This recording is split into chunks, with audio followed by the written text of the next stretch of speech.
It must be one of the most amazing flying stories of all time.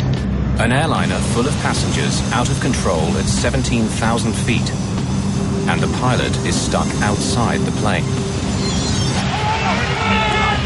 In the cockpit, 3 frightened flight attendants are clinging to his legs. If he slips from their grasp, the captain's body could be sucked into the engine and bring down the plane.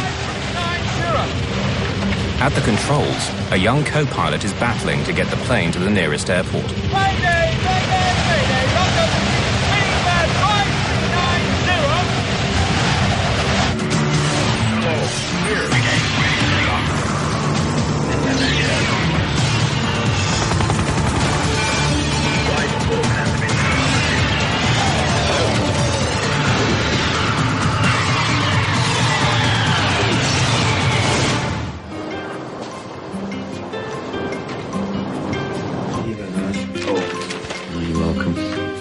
For the crew of the British Airways flight from Birmingham, England to Malaga, Spain, the 10th of June began like any other day.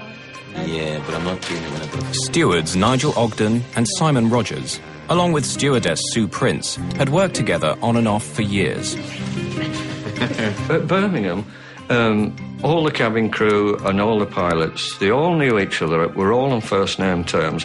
The one new member of the group was Alistair Acheson, an experienced co-pilot. He'd just driven down from Manchester that morning. Come on in. Tim Lancaster is captain. He's been a commercial pilot for 21 years. Well, we've got to get started, eh?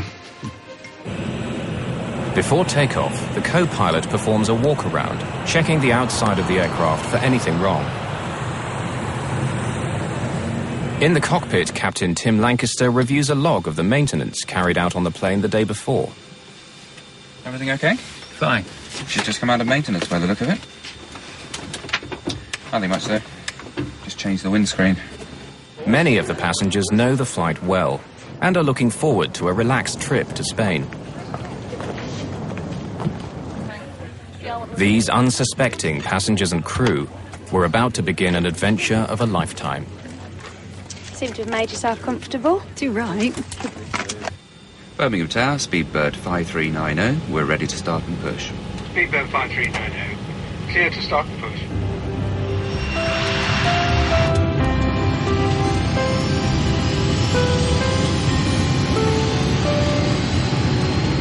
knots.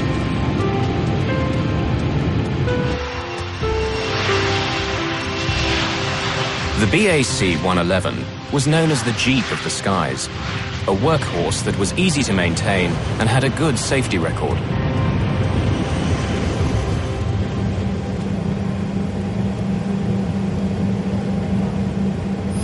At 43 tons, this pressurized hull is carrying 81 passengers and 6 crew, and is now climbing to 23,000 feet. In just over 2 hours, they should be in Spain. Only a catastrophic accident could bring this plane out of the skies. 2 minutes into the climb, the pilots switch on the autopilot. Tim Lancaster takes off his shoulder straps and relaxes into the flight. Now I went into the flight deck to ask Tim and Alistair what they would like to drink. You gentlemen like a tea? Please, the usual. Milk, 1 sugar, please. And I said, your breakfast, Tom? It'll only be a few minutes. Now, almost 13 minutes after takeoff, and at 17,300 feet, they're just 5,000 feet from their assigned altitude. But then, in a split second, everything changes.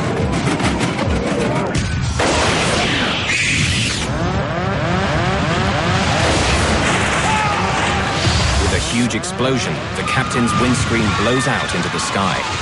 Almost immediately, a white fog forms.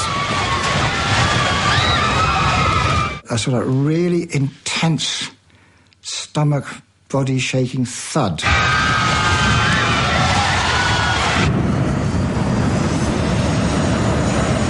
We were just diving, really.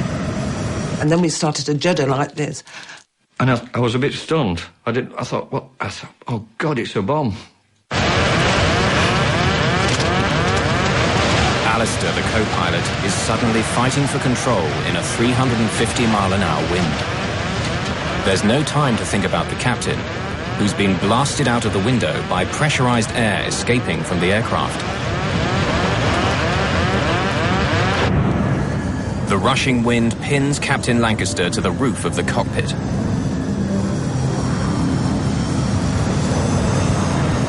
Inside, his legs have jammed the control column forward, disconnecting the autopilot and pushing the plane down into a dive.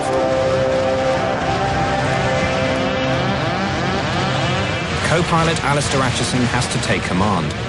While he fights to bring the plane under control, steward Nigel Ogden can see his captain is being sucked out of the aircraft. And I looked in, the flight deck door was resting on the controls, and all I could see was Tim out the window. I jumped over, put one foot in the captain's footwell, and the other one was down the side of his seat. I just grabbed him before he went out completely. Nigel Ogden holds on to the captain for dear life. Outside, a 390-mile-an-hour blast of wind at minus 17 degrees centigrade smashes into Tim Lancaster's body. The tornado in the cockpit is giving Acheson major problems.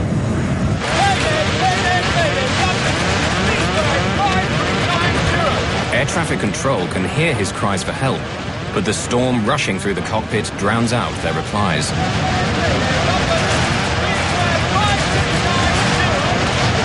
The captain's feet are still pushing against the control column, and Alistair is struggling to get full control of the plane. He's now diving through some of the busiest air lanes in the world, with the added danger of a mid-air collision.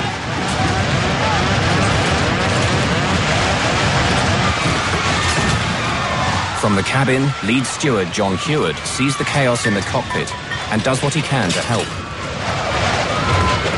I looked up, and there was Nigel sort of hanging across the seat in the flight deck. In front of me, the flight deck door had fallen forwards and trapped itself between the actual door frame and the throttles of the aircraft. So I literally stamped on it twice, and it literally broke into 3 or 4 pieces. Behind, on the wall of the flight deck, there is a spare seat for anybody to observe the flight or whatever. And I thought, well, if I put my arm through the seatbelt there, I can grab both of them, and at least we've got some sort of anchor point inside the aircraft. Alistair, who's never flown with this crew before, has to leave them to their own devices and focus on getting the plane to safety. He now has control of the throttles. John and Nigel have wrenched the captain's feet away from the control column. But instead of slowing down, Acheson decides to continue the rapid descent. It will quickly take him out of the way of any other air traffic and take him to a lower altitude where oxygen equipment won't be needed. Staying too long at a high altitude risks oxygen starvation, and this older aircraft is not fully equipped with oxygen for all the passengers on board. The airspeed indicator goes into the red.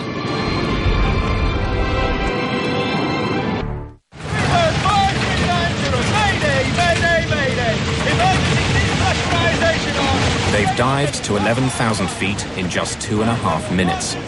But as they level out and slow down to 170 miles per hour, the captain's body is no longer pinned to the roof and slides round to the side of the plane. Flight level 100. Radar heading 195. Working his way from the back of the cabin, steward Simon Rogers now catches sight of the chaos in the cockpit for the first time.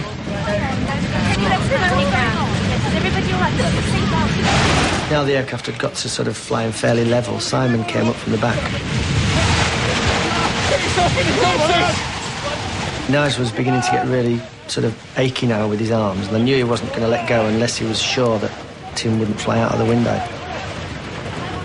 We all had fear in our eyes. We were all worried sick because we thought, you know, either Tim's going to die or we're going to die, you know. That was going through my mind. But it was up to Alistair then, and it was up to us three, Simon and John and myself, to hold on to grim death. All I remember is Tim's arms flailing out. his arms seemed about 6 foot long.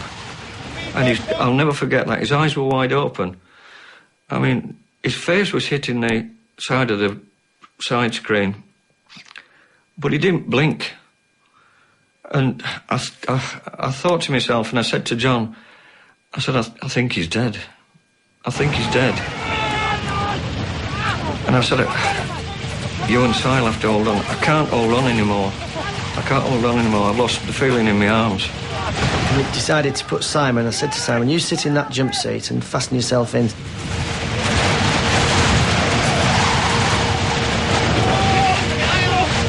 With Simon sitting in the seat, we'd freed Tim's legs from between the control column and the seat.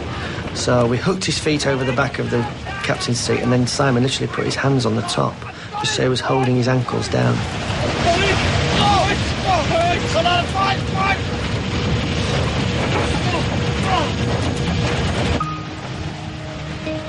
Simon and Alistair now face one of their most difficult decisions: what to do with the lifeless body of the captain.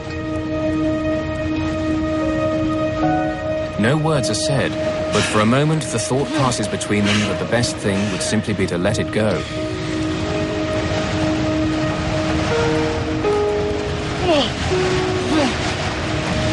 No! Can you hold on to it, please? But Alistair's order isn't simply an act of compassion. Releasing the body at the position it was in, it would have gone close to the upper area of the wing. It could have damaged the leading edge of the wing. Had it gone over the wing, it could very well have gone into the engine. Quite a lot of damage could have been caused by the release of the body. So I think it was a very sensible decision to try and keep him where he was. Alistair has managed to get down to 11,000 feet. Without the captain to help, he's operating the plane's systems from memory and shepherding it around Heathrow, some of the most congested airspace in the world. 7 minutes out of contact with the ground, he's able to hear the voice of air traffic control for the first time. Requesting radar assistance onto the nearest airfield, please. Speedbird 5390, roger. Can you accept landing at Southampton? Speedbird 5390, I am familiar with Gatwick. Would appreciate Gatwick. Alistair wants to land at Gatwick Airport, as he's flown there many times before. But Southampton is nearer, and even though he's never flown there before, he knows he has to get down fast. And I am on 150 knots.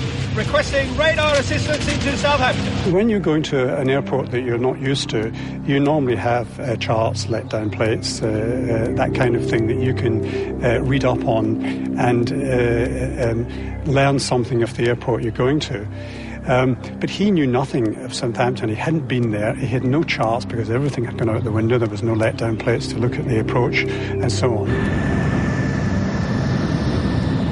All the maps and charts blew out of the window with the captain, and only the air traffic controller can guide Atchison. He turns towards Southampton.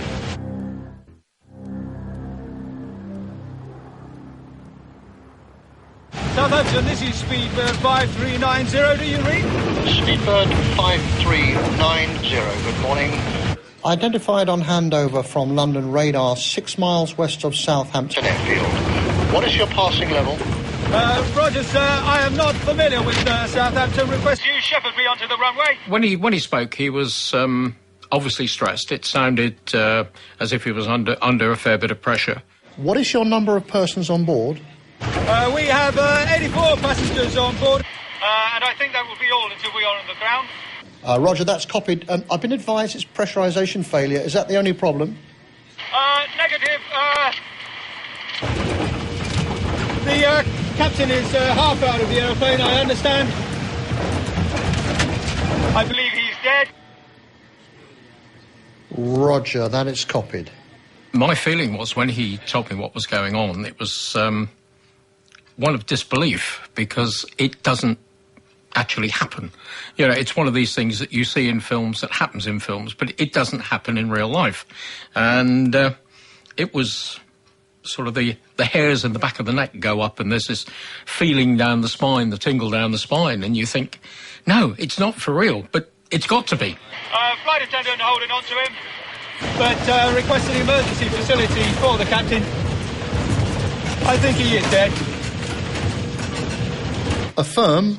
What is your passing level? Leaving flight level 5,500 feet on 1019. Roger, that's copied. I'll give you a little bit more space, then I'll turn you on to a heading of 180. Yeah, it's a full emergency. It's a 111. Rundle contacts the emergency services at the first opportunity. I don't know how many people are on board, but I'll let you know.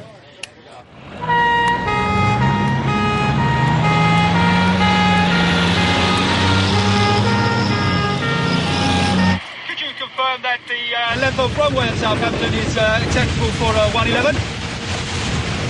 Yes, it is acceptable for a 111, and I'll give you the figures shortly. As long as we have at least 2,500 metres, I am happy. I'm afraid we don't have 2,500 metres. Neither do Bournemouth. We have a maximum of 1,800 metres.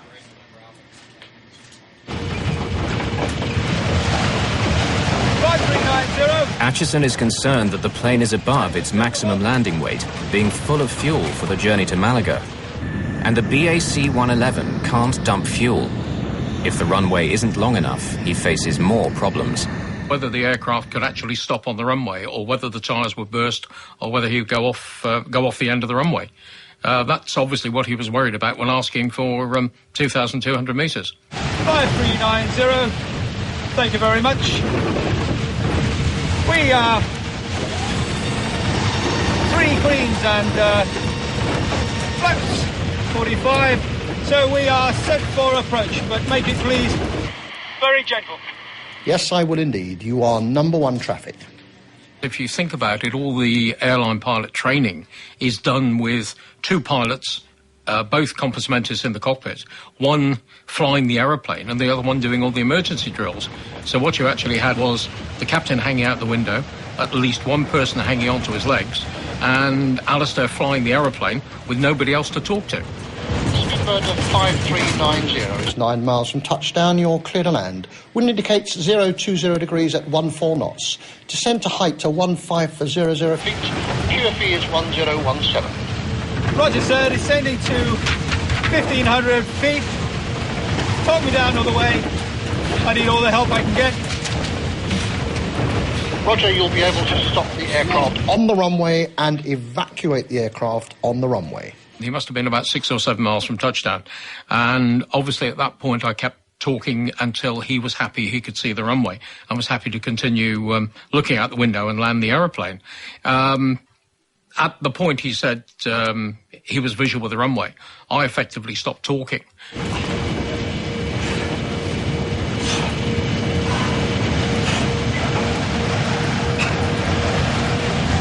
Not acknowledge unless requested. It will be an uninterrupted talk down, but feel free to interrupt if you feel you need to. 5390. Thank you very much. I have the runway in sight. Thank you. You are clear to land. Do you wish me to continue with any further information? Negative.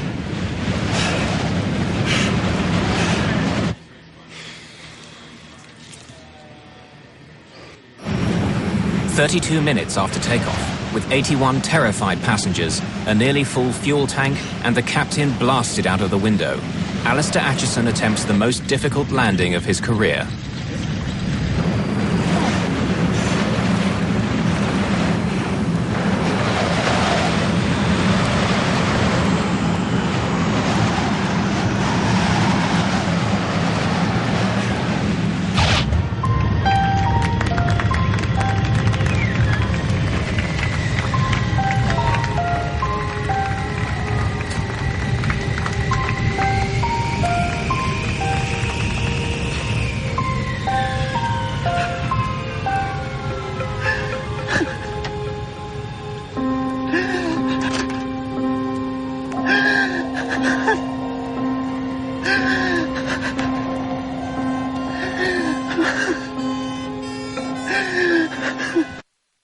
At 8:55 a.m., flight BA 5390 makes a perfect landing at Southampton Airport. Immediately, emergency vehicles surround the plane. Firefighters remove the body of the captain and lead the passengers and crew away.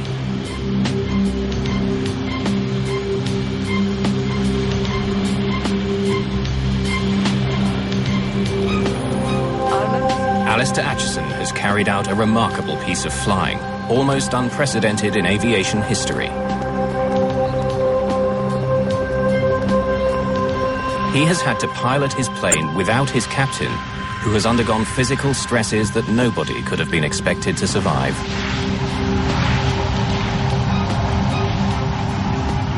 I think these extreme conditions, no one expects to occur in their lifetime.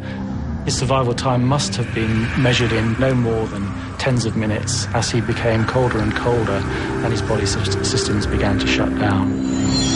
Tim Lancaster's body was subjected to a two-pronged assault.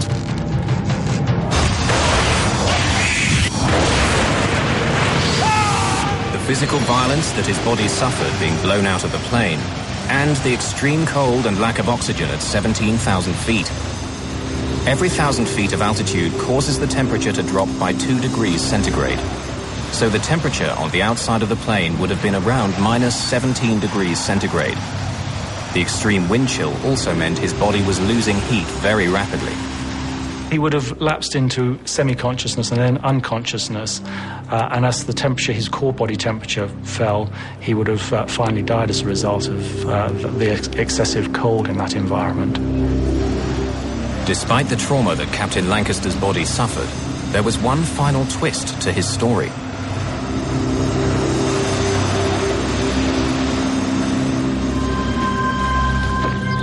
You know, it's only once I've ever been here, and that was 10 years ago, 15 years ago. In the Oxfordshire countryside, John Heward and Nigel Ogden are visiting one of their crew members who shared their horrific experiences.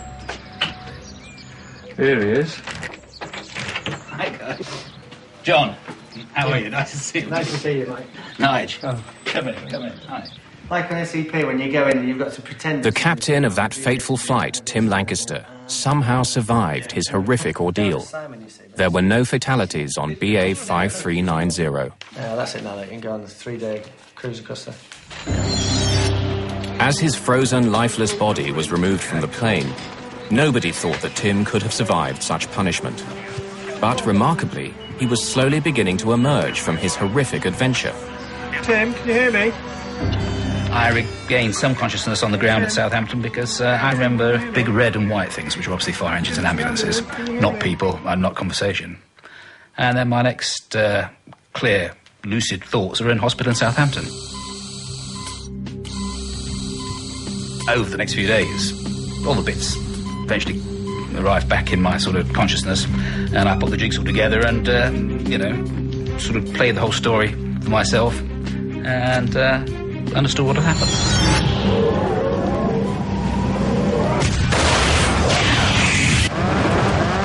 There was a big bang, a noise of all the air escaping, but I remember watching the windscreen move away from the aircraft, and then it had gone like a bullet. It disappeared into the distance. And I think there was an even bigger bang, or there was an even bigger bang. And I was very conscious of going upwards. And, the whole thing became completely surreal then, as it would. And I was aware of being outside of the aeroplane, but that really didn't bother me a great deal. What I remember most clearly is the fact I couldn't breathe, because I was facing into the airflow. And I turned round and actually turned my body round. I was sort of looking back along the top of the aircraft at that stage, and I could breathe then. And yes, I remember that. I can remember seeing the tail of the aircraft. I can remember the engines going round. And then I don't remember much more. Memory stopped at that point. I went down there last year, but they've changed the airport totally now. I'm glad I did hold on, because Tim was alive. I mean, he's a very strong man. He must have been, to survive that. I wouldn't have been able to survive it.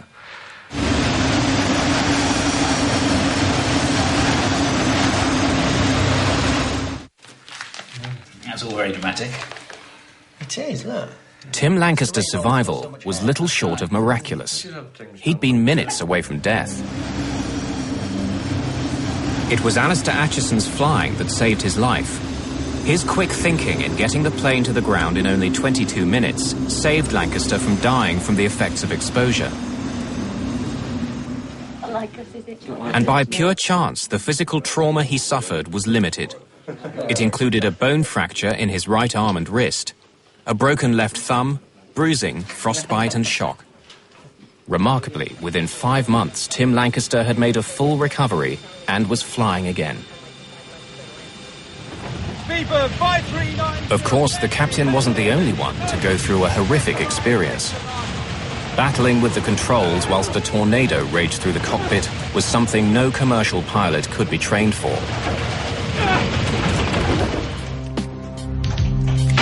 The few pilots who are able to understand the experience of Acheson and his crew include these young Royal Air Force trainees.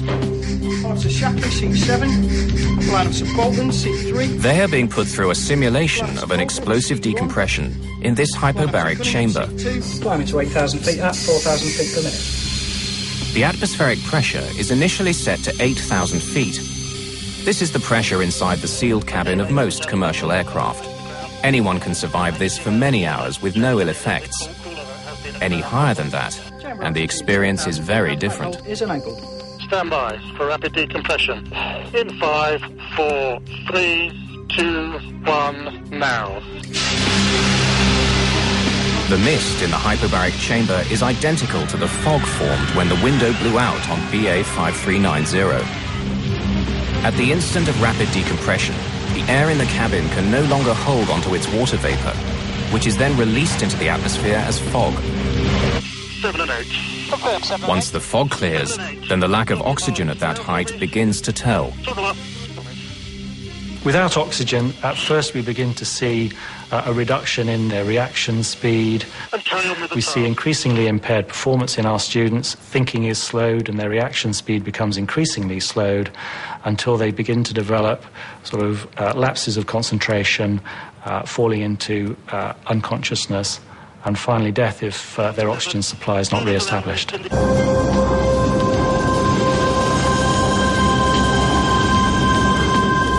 Flying alone, battling nearly 400-mile-an-hour winds, and defeating the possibility of oxygen deprivation, Alistair Acheson's achievement in saving Flight 5390 was outstanding.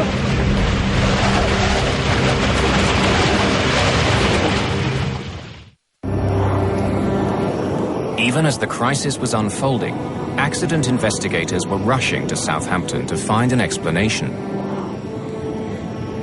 On the ground at Southampton Airport, the search for clues begins. Initial investigation shows no distortion to the frame of the windscreen, so this rules out a problem with the structure. The fact that there are no shards of glass also discounts a bird strike.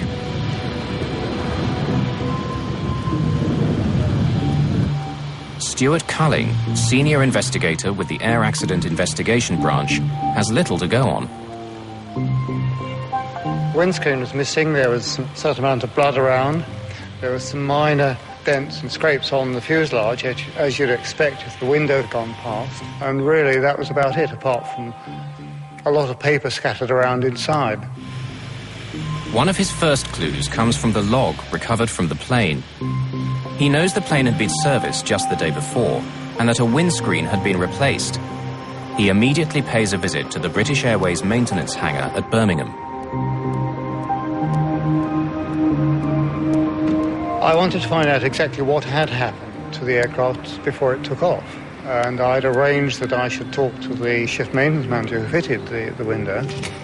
There was a slight problem there because he'd been on night duty and consequently he had finished his shift at roughly the same time as the windscreen came out of the aircraft, and he wasn't in a fit state to be interviewed. He needed to get some sleep. Stuart Culling. Good morning. Nice to see you. I was expecting you. Yes, good. Thank you very much. Is this the hangar in question? This is the main hangar, yes. Yes. So in the meantime, I looked around the facility. I made sure that any paperwork and any records of the aircraft had been identified and taken away so they couldn't be accessed by anyone else, and waited until he came in.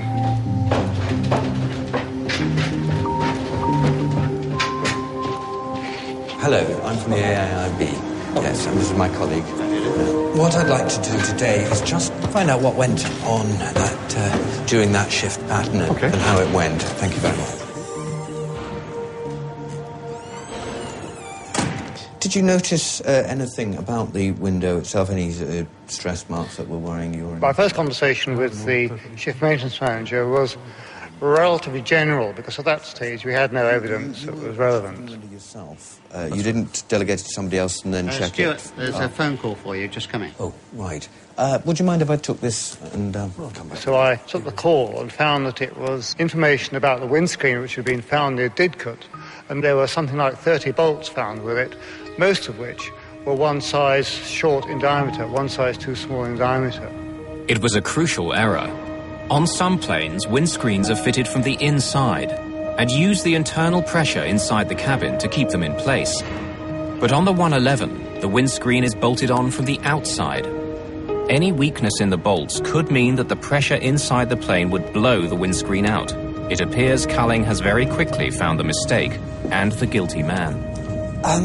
I've had some news which I think is very relevant. I've heard from my colleagues who are working on the bolts. They tell me they're the wrong bolts. They're the wrong diameter. No, that's not possible. They're exactly the same bolts that I took out of there. He's a professional man. He's very keen on doing things, to his mind, in the interest of the company. And he's suddenly told that he's put a windscreen in using bolts of the wrong size. And he's absolutely shocked. I can show you. I'll show you the bolts I got out of there. One thing that came out was that he said, the old bolts went into a waste bin in the hangar where he did the job, and they may still be there. So we rushed across to the waste bin and found something like 80 discarded bolts. Here. They'll be in here. This is where I put them. These are the bolts. And these are the ones you checked against the new ones? That's right. Yeah, I took from the carousel. It was really excellent evidence. Gold, as far as I was concerned. Well, I'll take these away. Okay. By comparing the maintenance manual to what the engineer had told him, Culling is quickly able to identify the first part of the sequence, what went wrong the previous night when the window of the BAC 111 had been replaced. We went through the whole chain of events that had occurred, and we found that there were something like 13 different anomalies which led to the fitting of the bolts. And had any of these caused him to think, the sequence of events would not have continued and there wouldn't have been an accident.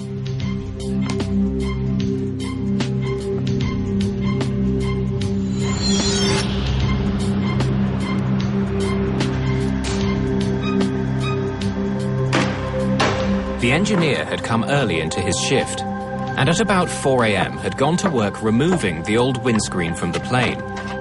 The hangar was full, and the plane had been pushed against the hangar door, which made the windscreen hard to reach. Stretched across the fuselage, he had problems controlling his screwdriver. The windscreen that he had taken out had itself been fitted with the wrong length bolts, but they were still strong enough to hold the screen in, and it survived without a hitch for 4 years. But he was a conscientious engineer, and he decided that he would replace the old bolts with new ones when he installed the new screen. He chose not to go to the parts catalogue and look up the exact bolts he needed. Instead, he went straight to the parts store. Good morning. Morning. There, he matched by eye new bolts with the ones he had taken out of the screen.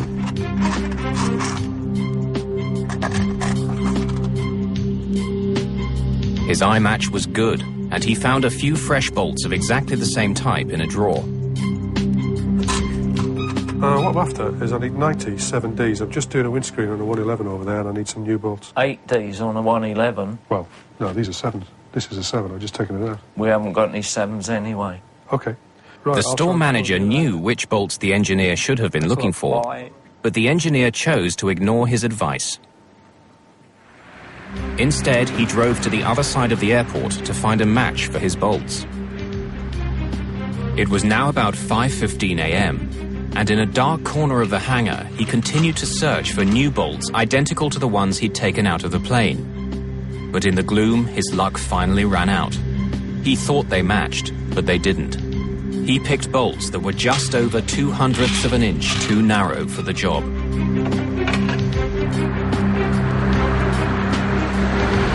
Returning to the 111, he stretched over the plane and began fitting these new bolts. Working at an angle, he couldn't see that the new bolts didn't fit correctly.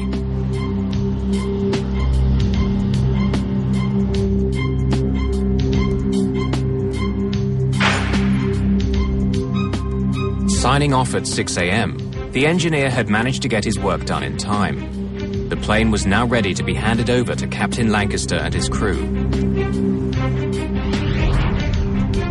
In fact, it was a disaster waiting to happen.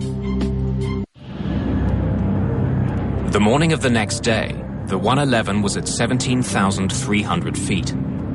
The difference in pressure between the sealed hull of the jet and the thin atmosphere was climbing quickly to the half-ton per square foot it would reach at 35,000 feet. This pressure was looking for a weakness, and it found it. For Culling, finding out what had happened that night is only the first step. No one had hidden from him what they'd done, but he knows that he has to go deeper to understand the reasons behind this horrific sequence of events, why the engineer did what he did, and whether this was an isolated incident or the symptom of a bigger problem. Accident investigation, certainly on aircraft, comprises two parts. The first part is what's happened, and that's usually relatively the easy bit. The second part is why did it happen? Why did the engineer ignore procedure, bypass the technical manuals, and ignore helpful advice? Culling's search for the answers was in its own way revolutionary. If we talk to people without giving them a warning, we felt we'd get more information because they'd be freer to discuss it. If we gave them a formal caution, as it were, we thought that they would dry up. Coffee? Yes, please. Great. How was the journey in? Oh, well, usual stuff. They decide to talk to the engineer well away from the hangar in a cosy hotel room. Well, thanks for coming in. To gain insight into the methods of the maintenance engineers, Culling then does something no one had done before. He brings in a behavioral psychologist. Is the aircraft normally in the hangar when you're doing that? Psychologists had been used before to analyze why pilots make mistakes under pressure. It's a discipline called human factors. But in 1990, using human factors in engineering was unheard of. I wanted a professional slant on what is really psychological territory. I would hope that as far as the shift maintenance manager was concerned, that it gave him extra confidence that we were trying to be even-handed and that we were trying to get to the bottom of it. The parts catalogue. When you're getting the bolts out, do you go straight to the parts catalogue, or do you just sort of... Not usually. Right. No, if I've got a set of screws and there's the same screws, I just go get them out of the carousels. Right. You find it's easier to do it visually? It was, in that case, easier to do it visually from the bolts you take now? Yeah, because they're the same bolts that come out, the same ones go back in, so same size bolts, there's no difference. And if it worked before, it must be the right bolts? Yeah, it's just replacing like with like, really. Yeah, because it had been flying. We were somewhat horrified that they had admitted those things to us, because after all we were officially, in inverted commas, and they were quite proud of them. We would have thought that had they used such practices, they would have kept very quiet about it. If I'd had to go check with the computers what bolts I needed and what parts and how to fit the thing, then there was a good chance it wouldn't have been flying at the time it was meant to be. Good. So, when you're doing the job, now you're an experienced engineer, it might not be by the book all the time, like you would train somebody who was new. No, not usually. We've been doing these things for years. Culling was stunned by what he was hearing, but there were more revelations to come. The engineer's dangerous approach was becoming clearer by the minute. You trusted your own knowledge better than the store supervisor's knowledge? Well, I'm an engineer. I got 7D bolts out, so I put 7D bolts back in. That's, well, no problem with that. It's that simple. So you trusted that the aircraft had been flying, so therefore they must have been the right bolts. Yeah, that aircraft had done lots of hours with that windscreen. Their whole aim was to expedite work through their station. They had a lot of work coming. It was all done at night, and in many cases they had more work than they could reasonably handle. And they had devised little stratagems to get round that. Culling and the psychologist's insights made their way into the first draft of the report. It said that there were systemic faults in the maintenance procedure in Birmingham. But under pressure from British Airways lawyers, and because they hadn't carried out their investigation following normal procedure, the final report was forced to change its emphasis. By our, I mean the Treasury solicitor or whoever was advising the branch, confirmed that under natural law it was unfair to use that information because we hadn't gone through the whole procedure. And so we had to remove that from the report.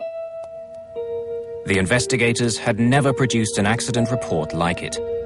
Working with the psychologist, Culling developed a completely novel way of using human factors to explain why this accident happened. They uncovered pressures in the hangar that caused an otherwise proficient engineer to make potentially lethal mistakes whilst being certain he was doing the right thing. This psychological approach took air accident prevention to a new level. Through the sheer skill of the crew of BA 5390, as well as a small measure of luck, 87 people are now still alive. As a consequence of this investigation, others may never have to go through the same ordeal. In the aftermath of the accident, the crew were treated as heroes. They received numerous awards, and Alistair Acheson received the coveted gold medal for airmanship. Their colleagues also showed what they felt. One of the most moving things was to go back to Birmingham. As we walked into the airport, the whole of the airport stopped. And all the ground staff and all the check-in girls and all that just stood and applauded as we walked through the building, and it was really quite, moving at the time. You sort of wanted to get out of the way so that you could sort of, I don't really want to do this. It's like walking up the red carpet sort of thing. Their colleagues were applauding a team which had demonstrated the highest form of professionalism at every level. A cabin crew which worked as a team in extraordinary circumstances, and the co-pilot, an outsider who took control and worked alone to bring them all safely down to earth. Each of the crew dealt with their experience in different ways. Tim Lancaster began flying again with BA just 5 months after the accident. He's retired from BA, but loves flying so much he's now with another airline. You cannot say that. She'll shoot you. It was a special day when the first day I flew. I decided, that was what I was going to do. I was going to make an effort to go back to work and get better. So having made the decision, the rest was easy. For Nigel, the man who ran to Tim's aid and held on to him for dear life, the impact of that day was far more profound. I think about it every day. And that is the truth. I think about it every single day. In one form or another, yeah. Every single day. It'll affect me till the end of my days. Nigel, along with Simon and Sue, no longer fly. But John Heward is still with British Airways as a chief steward. But even he isn't free of the memories of that day. They were bringing in another British Aerospace aeroplane to where I worked in Birmingham, and unfortunately that window was fitted from the outside, and the layout of the cabin was identical. And when I sat on it, it all came back to you. But for that reason, I've gone back to work at Heathrow and fly long-haul flights again, because those aeroplanes have got no resemblance to the 111 at all. Alistair Acheson, who is still flying for British Airways, chose not to take part in this film. For each of the crew, the experience will stay with them in different ways. But common to them all is that on that day, their numbers did not come up. Tim explained it very well, actually. And he said our names were on the page, but we weren't at the top. And I think that was, you know, probably true.